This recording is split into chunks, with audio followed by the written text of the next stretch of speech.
Hey, good afternoon to you. It's 5:06 now. News Talk 105.9 WMAL, where we are making sense of the news. Coming up, Dan Schneider will join us this hour to talk about the role that big tech is playing, quite unfortunately, in our election again. More rigging on the way, more rigging ongoing. Dan will explain. That's ahead at 5:30. You can join us at 888-630-9625, 888-630-WMAL. Just a few short hours now away from that CNN debate, which you can hear live here on WMAL, beginning at 9 p.m. between Presidents Trump and Biden. Biden already in Georgia, meandering around in his oversized shoes. You should see these clown shoes. They do look like life rafts strapped to his feet. He's been waddling around for a bit, having arrived a short while ago. President Trump set to arrive at any moment. There's a huge crowd of people waving American flags, wearing MAGA hats, looking very happy. Excited to see him as he arrives in Atlanta. And he'll be headed to that CNN studio as well, the two men squaring off in there. No teleprompters tonight, no notes allowed, allegedly, for either man. They can take notes. There'll be a blank piece of paper and a pen there for them to take notes about one another. President Trump will be taking notes. Joe Biden will be doodling, and we'll see what happens. You know, and we got two moderators, of course, who have a long career of demonstrated bias against President Trump and for the establishment, for Joe Biden. So, you know, that just to set your expectations for this evening, if they're not already set. Another piece here that I should bring up is there's been a claim going around that CNN was going to implement some sort of delay on the broadcast this evening. Now, a delay in and of itself is not the most unusual thing in broadcast. We have a delay on this program. We have a very short delay designed to prevent, Joe Smith from screaming F-bombs. And then we're like, okay, we have to resolve that little issue. That's going to get us in trouble. So you just get rid of that real quick. And so you have a little bit of delay just as a way to eradicate that problem should it ever arise, which it really doesn't. We have a great audience, and I don't curse by but very much on the air. I try and not do that. My mom prefers that I don't curse on the air, so I don't do that. But CNN is the claim is that CNN's going to implement some sort of 1 to 2 minute delay tonight. A guy called Patrick Webb from a website called Leading Report. 1 to 2 minute delay instead of their standard 7-second delay, potentially allowing time to edit parts of the broadcast. Now, that's his claim, all right? I don't know Patrick Webb. I can't speak to his credibility, but that's the claim he made. That's the report he made. Mary Margaret Olahan over at the Daily Signal reached out to CNN, and CNN responded with the following. The CNN spokesperson, just a CNN spokesperson, goes, quote, "This is false. The debate will begin at 9 p.m. Okay. You see the problem with this response? The response does not address the underlying claim. The claim wasn't that the debate was going to begin at some other time. The claim was that the debate was going to have a delay. So now, CNN spokesperson, you are making me very suspicious that the original claim is true. But this is false. Some other thing. What? This is false? The debate begins at 9? He didn't say the debate was not beginning at 9. What are you talking about? Mary Margaret asked for more clarification. The spokesman, it's now become a spokesman, she reveals, confirms that viewers will be watching the debate in real time and the broadcast will not be edited. Okay. Well, even that just leaves me scratching my head because, first and foremost, nothing is truly in real time unless you're standing in the studio. Everything is going to have some latency because it has to be broadcast to you. Over time, it takes time to get to you. Even when you're watching the Super Bowl, when you see the game-winning kick, the kick occurred some time ago. It's just making its way to your television now. So even that is not, quote, real time, but it's the best you can do. And again, these answers are non-responsive. Is there a meaningful delay on the broadcast? You know, what I originally thought when I saw this was, well, maybe CNN is delaying the broadcast for all of the people who are carrying it who are not CNN. So, for instance, like Fox and Newsmax, and of course here on WMAL, we'll be airing the debate tonight. You can hear it at 9. That's not up for dispute. It's at 9 p.m. But will CNN be broadcasting it quicker? Are they gonna are we all gonna be 2 minutes behind CNN's native broadcast? Well, that'd be a fun trick, wouldn't it? So, anyway, so just paying attention to that. We'll see what actually happens. I'm not really sure what the point of a delay would be, why they would even bake one in, other than for that reason, which is to get a strategic advantage over their competitors using the same feed. That makes sense. But the rest of it, like, what? They're gonna edit out a great Trump answer or something? Even that, as bad as they are, that doesn't pass the sniff test. That doesn't add up. So anyway, keeping an eye on all of that. Sam's in Alexandria now. He's on line 6. Sam, good afternoon, sir. You're on the Vince Coglianese Show. Hey, good afternoon, Vince. I've been thinking about, with all the speculation about, the preparation and Biden especially being secured behind closed doors at Camp David for a week. Mm-hmm. What does that really mean? And, are they hyping him up on drugs? And I thought about it, and I said, it kind of goes back to the old Army days when I used to at least hang around with the 82nd guys. They had the Division Ready Force, the DRF, and if you had enough time before ops, there's a couple things that you could do leading into my main point, and that would be going on reverse cycle. So you would get into the sleep pattern of the time zone you were going with. So my point on that was, if he obviously has issues with, staying cognitively sharp later in the evening because he's used to going to bed, if he's at Camp David, nobody knows what his time schedule is, and so you just adjust it to where over the period of the week he is used to staying up later because they just stagger everything. That seems very likely. I find that theory highly credible. The idea that all they did was adjust his sleep schedule. Not all they did, but one of the things they did was adjust his sleep schedule this past week to get him in the position to be able to do this at 9 p.m. Yeah, and the other point that I was mainly going to bring up, and I talked to Corey, was, a lot of speculation about drug tests, this, that, and the other. And I'm like, well, to me, the more likely would be blood doping, because, Lance Armstrong kind of introduced the world to what that was and how it was used and how it enhanced performance. And if you could spin down his own blood that has been on collection, in fact, I think they have it on storage for if anything happens to him. Yeah, don't they travel with it? They travel with it in the limo, apparently. Hey, by the way, my voice is echoing back, Sam. Hey, put Sam down for a second so I can tell him this. Sam, my voice keeps echoing back. I want to continue this great conversation, but I keep hearing myself. There must be a speaker or something in the car. I just want to make sure that I can hear you clearly. Go ahead, lift it up, see if we can hear Sam. Okay, you got me now? I do hear you. It's probably because I'm projecting so loudly. Go ahead, Sam. Make your point. My point was, my point is blood doping is undetectable unless you have a testing sample that was taken, quote unquote, prior to competition, and then after competition. That's the only way you can detect blood doping using your own or the same type of a donor's blood that has been spun down and enriched over a period of, a week. Yeah. And one would certainly think, arguably, that would help. Okay, so as I understand it, I don't really know much about this other than just like a quick search on it, but the idea is that you get more oxygen into your blood or something, and it gives you more capability, and of course they wouldn't detect a drug because you just have oxidized red blood cells. Right, and my view is obviously it will help him physically, but certainly I believe that mentally, if you have oxygenated enriched blood, that's what your brain feeds off of. And that would be undetectable, and it would certainly be something that has been shown scientifically and in competition that minimally, physically, it helps you, but one can, I think, draw the conclusion that it would certainly help you cognitively to stay sharper. Interesting theory. All right, Sam, thank you. A couple of good suggestions there from Sam on what might be going on here. They should inspect his arms tonight or wherever you put a needle in for something like that. Just take a look. What have they been up to this past week at Camp David? Other than building an entire studio. At least that's what they claim. Maybe that's a lie. Maybe they never did that. They just thought that it was so specific that maybe we'd believe it. They claim they built an entire studio for him, Truman Show style.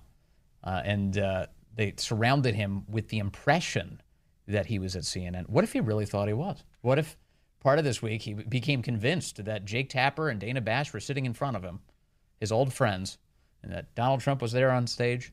He was screaming at some stranger. about democracy. Who knows? Who knows? I guess we'll see the results of all of their efforts tonight on that stage in Atlanta. Let me get Kevin in Manassas in here on line 5. Kevin has been waiting very patiently. Kevin, sir, you are on the Vince Coglianese Show. Hey, Vince, I'm about 90% sure what we're going to see is a 3-on-1, and I think it's totally dependent on Joe Biden. If we get State of the Union Joe Biden, what you're going to see is President Trump make his point, and then one of the moderators are going to fact-check him and call him a liar, but they're not going to let him rebut. But my spidey senses are tingling because I believe with all the leaks, they have to get rid of Joe Biden. And the reason that they have to, we all know, but it serves two purposes. If Biden goes out there and fumbles and falters, I believe the moderators will get out of the way. They'll let Trump clean his clock so that they can get rid of Biden, because that does one thing for the Democrats. They don't have to run on his record, and they can't win on his record. If they put Gavin Newsom or Hillary Clinton, they run away from his record, and they get away with it. I like this theory. This is fascinating. So, Kevin, one of the ways this could make sense is let him self-immolate on national television so that their base can see it happen, so that when they yank him, they have enough of a justification to keep the braying masses that are a part of the Democrat base at bay. That you can soften the blow by being like, okay, look, let's be honest about what we're dealing with here. Exactly. And then they get to say, well, the Biden administration was the Biden administration. If it's Hillary Clinton, if it's Gavin Newsom or Whitmer, I'm this candidate. This is what I'm going to do. Yeah. And the last 4 years mean nothing to the voters as far as on the Democrat side. They'll vote for the whatever idiot they put forward. Kevin, it's a theory. We'll see. I mean, honestly, all this speculation, including mine, we'll put it to rest tonight as we watch it all unfold live or listen to it right here on WMAL. Thank you, Kevin. More calls coming in, so we'll take them in just a moment. All right. Dennis is calling in from Annapolis now, line 6, ahead of tonight's debate. Dennis, good afternoon. You're on the Vince Coglianese Show. Thanks for taking my call, Vince. Yes, sir. There's all this speculation about whether Biden will be juiced up with some drugs. Yeah. I'm really wondering what kind of drugs that would be. I mean, would it be Adderall or something like that? Because he has, according to the annual exam by Kevin O'Connor, who's the doctor who doesn't feel Biden needs a cognitive exam, except everybody else in the country does. Yeah. He has chronic fibrillation and which is chronic heart rhythm. And apparently he doesn't take any medication for it per se. He is on an anticoagulant that you have to be on. And he also takes two drugs. Well, I guess he takes one or the other for his gastroesophageal reflux. Both of those cause increased levels of any amphetamine type drugs in the blood. So I think it would be kind of rolling the dice to a responsible physician of not putting him on any kind of stimulant drugs. Dennis, are you in the medical business? Yes, I am. I'm a physician. Oh, okay, so you know of what you speak. So you think it would be immensely risky to give Joe Biden something like Adderall because of all of the other drugs he's taking and the conditions that he's reported to have? Yes, and his age, of course. I mean, all the amphetamine drugs and Adderall and all that, all of them carry a risk of sudden cardiac death. So, I mean, I think it's something like 5 to 15%. But wow. But then, like I said, he's on these other drugs for his gastroesophageal reflux problem, which can increase, blood levels of because I guess they block the metabolism of the stimulant drug. So Sam just called a moment ago, and he suggested that some cyclists have been caught doing this too. Blood doping, that somehow you just increase the oxygen level in the blood or something so that you can think more clearly because your brain's so dependent on it. Is there anything to that, you think? Yeah, I guess that's possible. I guess that's less risky than what I just was speculating about or talking about. Yeah. It'd be far less risky. But I don't know. Oxygen reaching somebody with a significant cognitive issues. Yes. Whether that would be almost not work is who knows. Yeah, no, it's also fascinating. We'll never, I don't think in the end we'll really ever have anything approaching a clear answer. But this is a guy who's had a really kind of messed up medical history, to include his brain aneurysms back in the 80s. He had a pretty substantial and really life-threatening condition. And here he is now, and we're to believe that he's basically fine. That's the way the White House presents it. And you mentioned Kevin O'Connor. They don't even put him out in front of the press. No questions, no answers, and that's deeply suspicious. That's exactly right. Yeah, but these stimulant drugs, can increase the heart rate and the blood pressure. So, which would not be good for his atrial fibrillation or his. I guess he got to the surgery for the aneurysms to correct them. So he probably doesn't have any more up there. I doubt it. Yeah. But it's still risky. Still very risky to roll the dice like that. Sure sounds like it. And the guy has sleep apnea too, which means he's like he stops breathing every so often, in the middle of the night. Right. No big deal. Just the president stops breathing in the middle of the night. Dennis, thank you very much. I appreciate that. Ben. Thank you. A physician's perspective on what's going on with Joe Biden from this distance, looking at it and saying, what is he up to? Craig's calling in from. Craig, are you sitting in Dulles Airport? Do you live at Dulles Airport? You've listed Dulles Airport as where you're coming from today. Hello, Craig. Hello. Good afternoon. No, I'm picking up clients, and I'm just waiting on them to land. Excellent. I'm based out of Gaithersburg, actually. Excellent. So anyways, I wanted to mention this the topic of oxygen. And when I was recovering from a shoulder surgery, I was offered the use of a friend's personal hyperbaric chamber. And I'm not sure exactly how much it helped my recovery like he suggested it would, but I can tell you this, doing it daily, I was on top of my game. I felt more alive and more energetic than I've ever felt. So my guess is they've got Joe Biden in a hyperbaric chamber 24/7. Wait, so tell me, a hyperbaric chamber is like a tube, right? You lock yourself in a tube and get lots of oxygen? Is that how it works? Well, yeah, the personal unit is actually a tent, and it pumps up with pure oxygen and, a percentage of oxygen, and you're in a pressurized tent, basically. That's a tube. And then when you're done, when after you've been in it for 45 minutes, you deflate the tent and you get out. Wow. I bet you they have a really fancy one for Joe. Thank you, Craig. I really appreciate the call. Can you imagine? They have him locked in a tube for a week.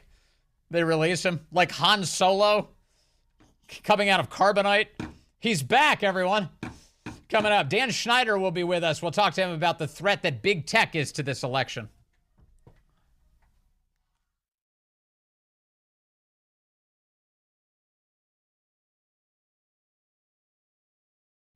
Hey, good afternoon to you. It is now 5:35, News Talk 105.9 WMAL, where we are making sense of the news. You can join us, 888-630-9625, 888-630-WMAL. Everybody they need has arrived now in Atlanta, Georgia. Joe Biden earlier, President Trump just landing moments ago. The debate begins tonight, 9 p.m. You can hear it live, that CNN debate, here on WMAL, if you'd like to listen in. It's a really important election, deeply important election for all of the reasons that you and I discuss so frequently. And as a result, the left is up to no good again. Major tech companies interfere in pretty substantial ways in the 2020 election. The left browbeat them into submission after the 2016 election, blaming them, saying Trump was too successful on social media, and that needed to stop. Of course, by the time of the 2020 election and beyond, they were banning Trump, banning his supporters, stopping people from reaching their friends and their family. It was also outrageous. And no organization has tracked it better than Free Speech America. My next guest is the vice president of Free Speech America at the Media Research Center, and that's Dan Schneider, and he joins us now. Dan, good to have you back with us, sir.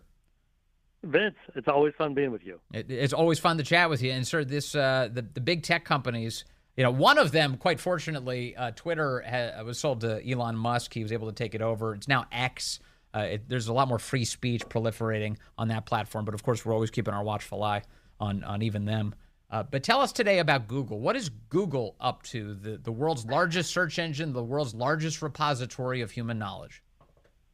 Yeah, it should not surprise me any longer every time we do these studies that show what Google is up to. In the past, during the Republican primary debate period of 160 days, Google completely buried all of the Republican campaign websites, except for Will Hurd, who never broke 1% of the national polling. But Joe Biden was always top of search results. Donald Trump and the rest of the Republicans nowhere. Well, we've just done another search in front of this first debate, and a couple really interesting things.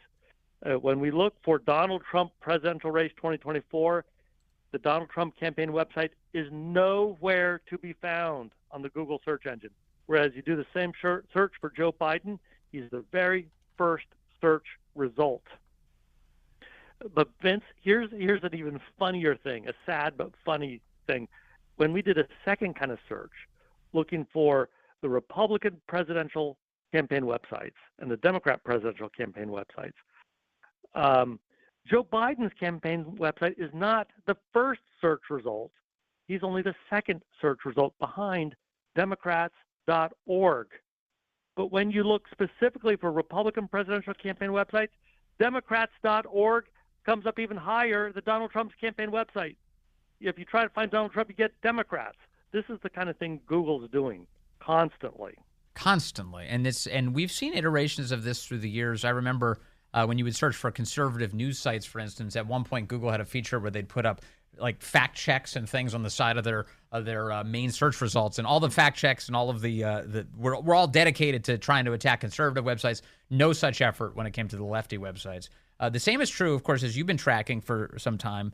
Conservative news results either being buried or blacklisted entirely from Google. Meanwhile, all of these corporate left-wing news outlets receive prominent placement in these search results when people search for very basic generic terms about what's going on in their lives. Right. There's a Google News tab. Now, they've just recently altered it, but for a long, long time, if you looked at the Donald Trump News tab, all of the links to various media outlets were exclusively to left-of-center media outlets. Not a single right-of-center media outlet would Google give you access to. And same with Joe Biden. 100% of the links were to liberal media outlets, nothing to a conservative or right-of-center media outlet. Now, they've just recently changed it so that there are a couple Fox Digital links to both Biden and Trump. But almost all the news that you'll ever get on Google about Trump or Biden is from a left-wing news source. Well, this is why when we talk about, like, for instance, the Hunter Biden laptop story, it's a perfect example of where conservative voters, by and large, had access to some of this. They were able to see it on some of their preferred outlets. But the general public, including people who are a lot less politically interested and involved, they didn't know anything about this. It was just blacked out by major tech companies like Google, like Facebook, like Twitter, and certainly the major corporate news media. Yeah, people have not known or understood how bad Google is if they've got a Facebook page or if they had a Twitter account that got taken down. Well, they knew it because they had an account, but they didn't know how Google was manipulating information to manipulate people's minds. And, the famous Dr. Robert Epstein, a self-declared Democrat who voted for Hillary Clinton, but a serious research scientist, has estimated that in the last presidential election, Google swayed anywhere from 6 to 8 million votes for Joe Biden by manipulating the kind of information people would get. Yeah, and so if you're ever looking around and you're wondering, like, why do so many Biden supporters live in what appears to be an alternate reality? It's because they literally have one. It's called Google, and certainly many of the other companies like Google that wield so much market power and misuse it so frequently. Sometimes when we talk about this, Dan, we'll often get calls and messages. People say, well, this is why I don't use Google. I use other search platforms. And good for you, by the way. If you're using another platform that gives you better information, I'm all for it. That's what I'm always looking for, is better information.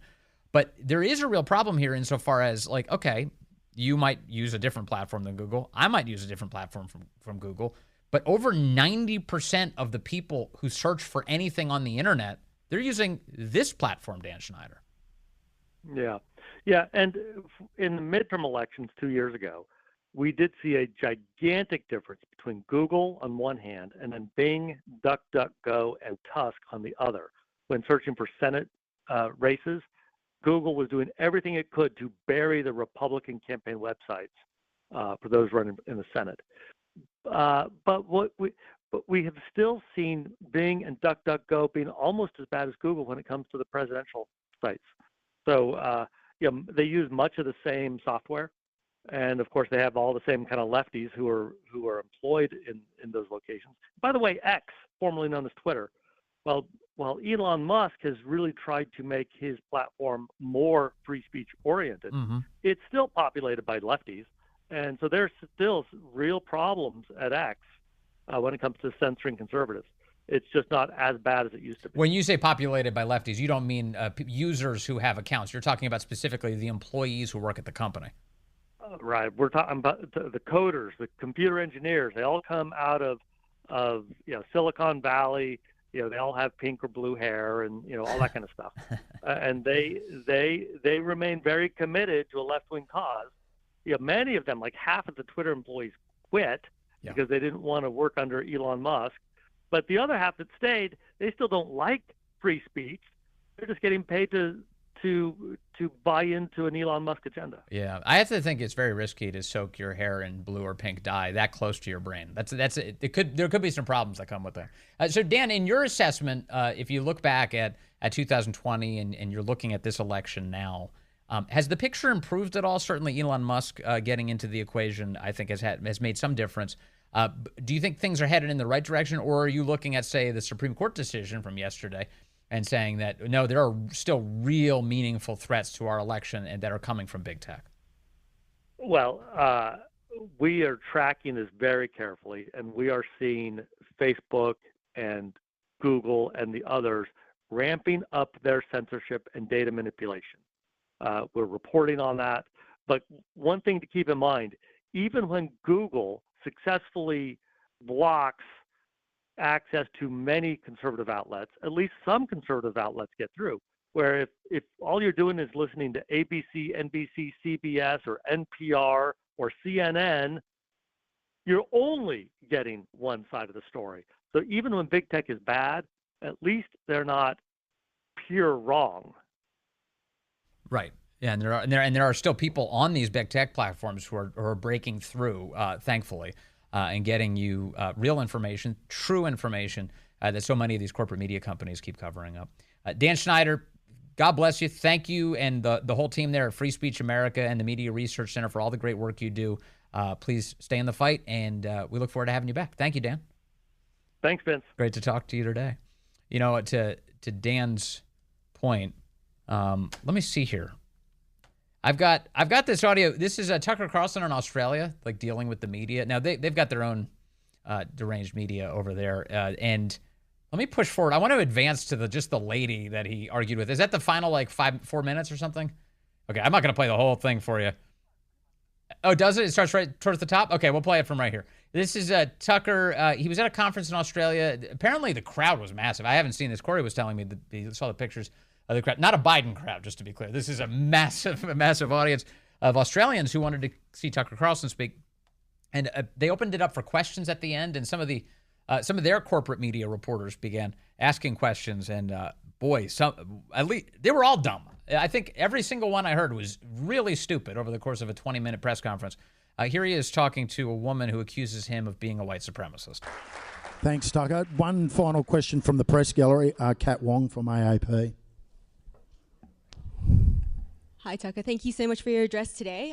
So you talked a little bit False kindness right away. Oh, thank you so much. It's so great to talk to you. about immigration, and in the past you've talked about how white Australians, Americans, Europeans are being replaced by non-white immigrants in what is often referred to as the Great Replacement Theory. This is the same... Have I said that whites are being replaced? Well... I don't think I said that. Well, it's been mentioned on your show 4,000 times. And really, when did I say that? On your show. I said whites are being replaced? You have said that before. Really? Yeah. I would challenge you to cite that, because I'm pretty sure I haven't said that. I said native-born Americans are being replaced, including blacks. Native-born Americans. Native-born Americans. And Americans black Americans have been, African Americans have been in the United States for, in many cases, their families over 400 years.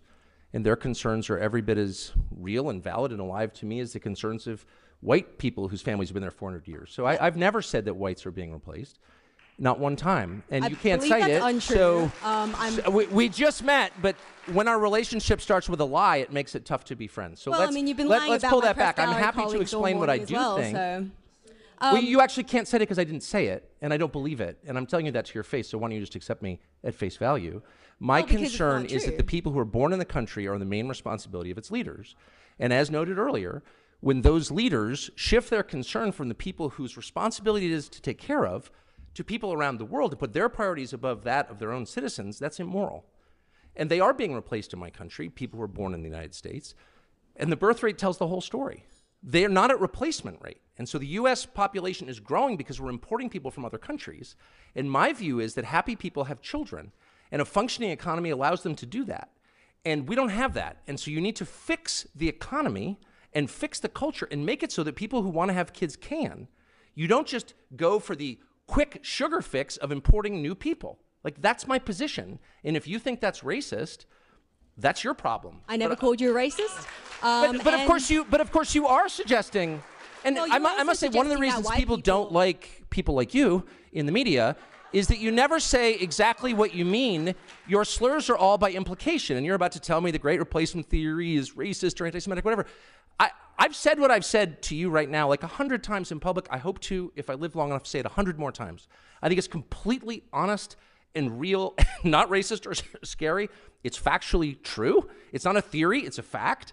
And the whole point of your question was to be like, you're a scary racist. Well, I haven't And actually my finished my response is, question. no, I'm not. Okay, well, how about no more lying in your questions, and then I'll answer it. Okay.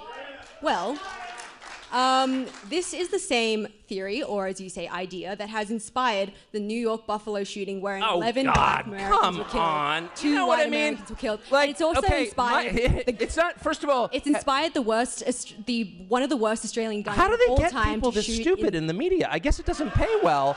Look, I'm sorry. I've lived among people like you for too long, and I don't mean to call you stupid. Maybe you're just pretending to be, but I'm totally against violence. I'm totally against the war in Ukraine, for example, which doubtless you support.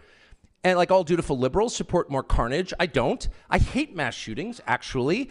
Nothing I said, what does it mean to inspire something? My views are not bigoted against any group. They're honest. They're factual. That's not hate. That's reality. And my views derive from my deep concern for Americans, actually. Americans aren't having kids because they can't afford to. And nobody in charge cares. And so that's my position. That doesn't inspire mass shootings. How dare you try to tie me to some lunatic who murdered people? How dare you, actually? And in fact, I mean, do you know what I mean? I'd be like, Hitler wore those shoes. A lot of people are saying that you're like Hitler. Can you explain those shoes? Hitler wore exactly the same shoes, and you're like, I've got nothing to do with Hitler. Well, that's how I feel about your absurd, disingenuous question. Right, so therefore you support gun control? What? I thought it couldn't You don't get want any more dumber, but it shootings? did. No, I don't support disarming law-abiding people so they can't defend themselves. So the government has a monopoly on violence? I don't think so. First of all, in my country, that's illegal, as you know. But moreover, it should be illegal in every country. A sovereign person has the right to defend himself and his family. Period. And that said, I'm totally opposed to harming anyone. Have you been are you concerned about the war in Ukraine? And the countless innocents being murdered there every single day? I doubt you are. Probably Putin bad. I am. I'm a Christian. I hate violence. I hate mass shootings. I have guns at home and often on my person when I'm in the United States, I'm proud to say. Because I want to defend myself and those I love against violence. That's the point. I'm not perpetrating crimes. I'm not shooting strangers. I'm defending what I love. And if you're against that, I guess I would ask why. Why would you be against that? Well, so you don't think you harbor any kind of responsibility for these hate crimes? I'm sorry. I'm trying to be charitable. I was like, maybe you're just pretending to be dumb. Now I don't think it's an act. Yeah, that's a great moment with Tucker Carlson. And a way to cut through the media garbage that we were just talking about with Dan Schneider. Great clip. Love that clip. More. All right. Leo is calling in from Colorado, now line 6. Leo, good afternoon, sir. You're on the Vince Coglianese Show. Well, I'm glad you took that pause because I've been laughing the whole time about Tucker just ripping that young lady. It was a great clip. I love that clip so much. I love it. And it just shows that journalism is dead. I think what's going to happen tonight is Joe's going to get up there and he's going to do one little pause like he did on Juneteenth where he just freezes up and that's it, game over. And it's done. But what I wanted to say about the Tucker thing is that's a preview of what Trump's going to do to Biden tonight. I hope so. I really hope so because it's another way of saying we're all done with the lies. We're going to cut through them, and we're going to tell you the truth. Leo, thank you, as always, for your great call. Tonight, that debate this evening, you'll be able to hear it live right here on WMAL, 9 o'clock. Right now, the great one will get you ready for it.